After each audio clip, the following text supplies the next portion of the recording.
మనం నమ్మినా నమ్మకపోయినా అది వాస్తవం. అందుకే ఇవన్నీ నేను ప్రమోట్ చేసినప్పుడు నాకు అనిపించింది చాలా. ఇప్పుడు ఎక్కడికి పోయినా కూడా ఇంకొక ఇది కూడా ఉంది, మీకు గుర్తుపెట్టుకోవాలి. మీరు కూడా ఫాలో కాలేదనుకుంటున్నాను నేను, అయితే ప్రమాదం. డబ్బులు వచ్చాయి, ఇద్దరు కూడా ఉద్యోగాలు చేస్తున్నారు, double income, no kids, let us enjoy.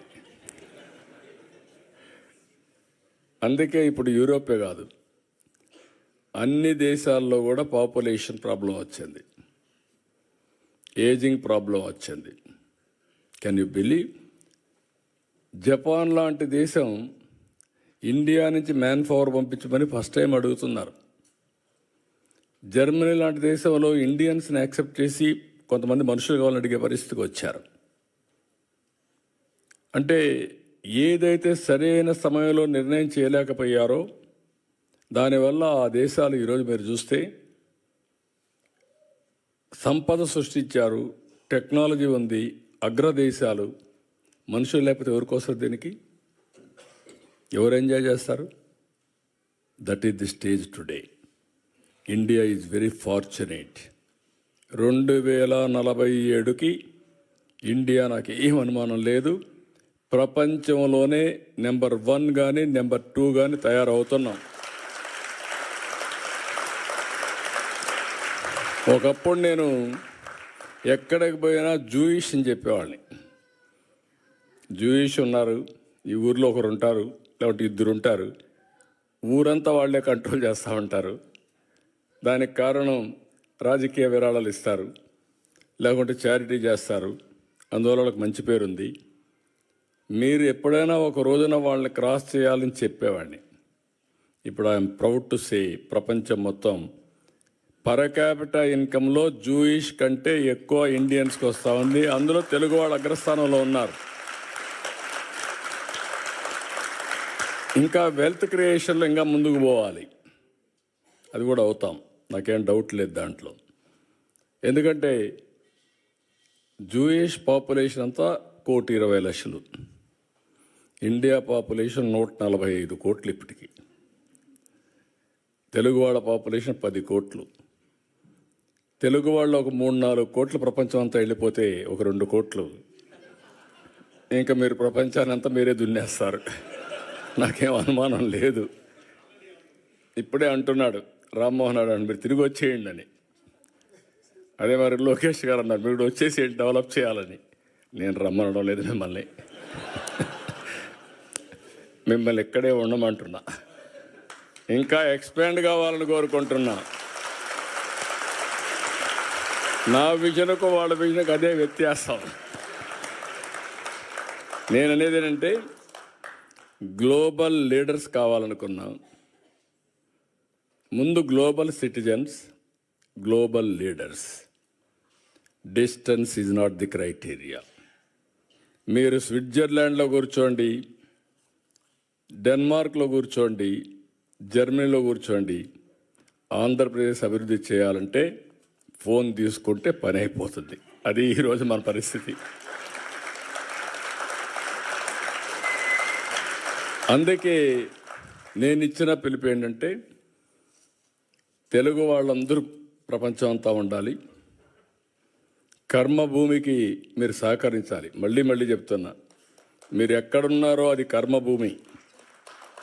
అవకాశాలు ఇచ్చింది మీకు, ఇచ్చినప్పుడు ఇక్కడ కర్మభూమికి మీరు పట్టించుకోకపోతే మీ మీద అసూయ వస్తుంది, అది కరెక్ట్ కాదు. అదే సమయంలో మీకు అవకాశాలు ఇవ్వడానికి మీకు అవకాశం కల్పించింది జన్మభూమి, మీ స్వగ్రామం. రెండు కూడా బ్యాలెన్స్ చేయాలని మరొక్కసారి మిమ్మల్ని అందరినీ కోరుకుంటున్నా. చేస్తారని చెప్పి కూడా నేను ఆశిస్తున్నా. ఇది ఒక పద్ధతి ప్రకారం మనం పెట్టుకోగలిగితే ఏదైనా సాధ్యం. ఇక్కడ ఈరోజు నేను మాట్లాడినప్పుడు చూశాను, ఇక్కడ ఉండే వాళ్ళల్లో ఎంతమంది ఆంట్రప్రెన్యూర్స్గా ఉన్నారో చేతులు పైకెత్తండి. ఆంట్రప్రెన్యూర్స్, ఓకే. ఎంతమంది ప్రొఫెషనల్గా ఉద్యోగాలు చేస్తున్నారు, చేతులు పైకెత్తండి. ఓకే. ఎంతమంది ఇంట్లో ఇద్దరుంటే భార్యాభర్త ఉద్యోగాలు చేస్తున్నారు? వాళ్ళు పైకెత్తండి.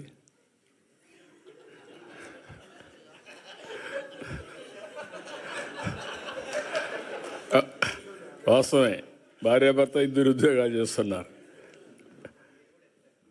నేను లోకేష్ గారు చెప్పినట్టు నేను ఒక రాజకీయాల్లో కూడా చాలా ఒక రెవల్యూషన్గా చేయాలని నా కోరిక. ఎవరైనా సరే ఏ ఫీల్డ్లో ఉన్నా రాణించాలంటే ఆర్థికంగా ఇబ్బందులు లేకుండా ఉండాలి. అందుకే నేను ఆలోచించింది, రాజకీయాల ద్వారా డబ్బులు సంపాదిస్తే ఎప్పటికీ ఆ గౌరవం రాదు. కాబట్టి ఫ్యామిలీ ఎప్పుడు రాజకీయం పైన ఆధారపడకూడదని నేను వ్యాపారాలు చేయాలని బిగినింగ్లో నిర్ణయించి 1-2 ఫెయిల్ అయినా ఫైనల్గా హెరిటేజ్ పెట్టాం. ఈరోజు కుటుంబం గౌరవంగా బతికే పరిస్థితి వచ్చిందంటే అది ఆ రోజు ప్రారంభించిన హెరిటేజ్ అని చెప్పి కూడా మీకు తెలియజేస్తున్నాను. ఎప్పుడు నేను రాజకీయం చేసేవాడిని, మా మిస్సెస్ ఆ కంపెనీ చూసుకునేది. ఇప్పుడు లోకేష్ గారు కూడా రాజకీయాల్లోకి వస్తే బ్రహ్మణి గారు పని చేసుకుంటున్నారు. కుటుంబానికి ఎలాంటి ఇబ్బందులు, ఇది అందరికీ రావాలనేది నా కోరిక. దాన్ని ఎప్పటికప్పుడు ప్రమోట్ చేసిన ఒకసారి ఆలోచించారు, కానీ అది కుదరలేదు.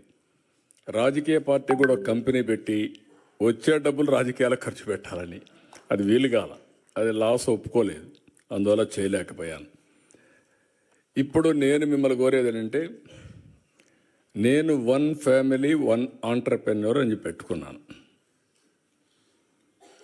నేను ఇక్కడుండే మీరందరూ కూడా ఉద్యోగాలు చేస్తూ ఓసారి టకామని ఉద్యోగం మానేసి ఆంటర్ప్రెన్యూర్ చేస్తే అది కానీ గిట్టుబాటు కాకపోతే మొత్తం దెబ్బతింటామని భయం కూడా ఉంటుంది.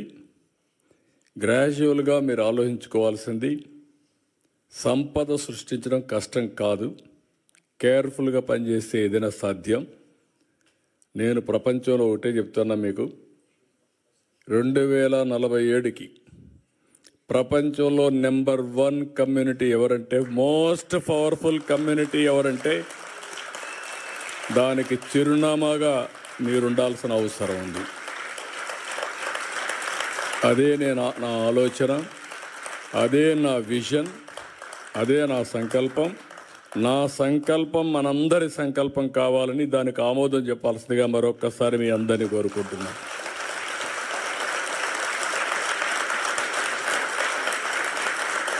ఒక వ్యవసాయం చేసే కుటుంబం నుంచి వచ్చాం. ఏమీ లేకుండా కూలి చేసుకునే కుటుంబాల నుంచి వచ్చాం. ఈరోజు ప్రపంచం ఎక్కడ పోయినా అక్కడ రాణించే పరిస్థితికి వచ్చాం. ఈ స్థాయి నుంచి ఇంకొక స్థాయికి పోవడం పెద్ద కష్టం కాదు, ఇది మీరు దృష్టిలో పెట్టుకోండి. అదే సమయంలో నేను దీని నెట్వర్కింగ్ కూడా ఐఎమ్ వెరీ హ్యాపీ. ఇప్పుడు కొన్ని ఎగ్జాంపుల్స్ కూడా మన వాళ్ళు చెప్పారు. నేను ఆ రోజు చూశాను, మీ బలం చూశాను. ఉక్రెయిన్ వార్ డిక్లేర్ చేశారు. డిక్లేర్ చేస్తే ఏం చేయాలని ఆలోచించాం. గవర్నమెంట్ పట్టించుకోవడం లేదు, కేంద్రం చేయాల్సిన పనులు చేస్తున్నారు. తెలుగు వాళ్ళు చాలా ఎంటర్ప్రైజింగ్ కమ్యూనిటీ, ఎక్కడ అవకాశాలు ఉన్నాయంటే అక్కడికి వచ్చేస్తారు. యుక్రెయిన్లో MBBS సీట్లు చాలా కాస్ట్ ఎఫెక్టివ్, మెజారిటీ ఇక్కడికి వచ్చేసారు. ఒకరిని చూసి వచ్చేసారు. ఆ రోజు చూస్తే చాలా భయంకరమైన సిచ్యువేషన్. అప్పుడు నేను పిలిపించాను రవి, ఇక్కడ NRT రవి ఇక్కడే ఉన్నాడు, ఆయన్ని పిలిపించి అందరితో మాట్లాడి మా దగ్గర ఉండే నెంబర్లన్నీ తీసుకొని ఒక మెసేజ్ ఇచ్చాం. టోటల్ యూరోప్లో ఉండే వాళ్ళందరూ వచ్చి సొంత డబ్బులు ఖర్చు పెట్టుకొని మన వాళ్ళందరినీ తిరిగి ఇండియాకు పంపించే వరకు పనిచేశారంటే అది తెలుగు జాతి స్ఫూర్తి, మీ కమిట్మెంట్. అది నేను ఒక పైలట్ ఒక మాట చెబితే బ్రహ్మాండంగా చేశారు. కానీ ఒకసారి మోటివేట్ చేస్తాం కానీ, ఇన్స్పిరేషన్ ఇస్తాం కానీ, చేసేవాళ్ళు కూడా ఉండాలి. అంటే మీకు ఒక సామాజిక స్పృహ కాకుండా మళ్ళీ ఎక్కడి నుంచి వచ్చారో ఆ రూట్స్ మర్చిపోకుండా గుర్తుపెట్టుకున్నారంటే చాలామంది మర్చిపోతాం. మీలో కూడా ఒకరిద్దరు ఉంటారు, నాకేంటి, నాకేమొచ్చింది, ఎవరేం చేశారు, నేనే పైకి వచ్చాను అనుకుంటారు. కానీ నేను ఆ రోజు ఇంజనీరింగ్ కాలేజీలే ప్రారంభించకూడదు అనుకొని ఉంటాను అనుకోండి. ఏమయ్యేది? అవునా కాదా? That is the vision I have given.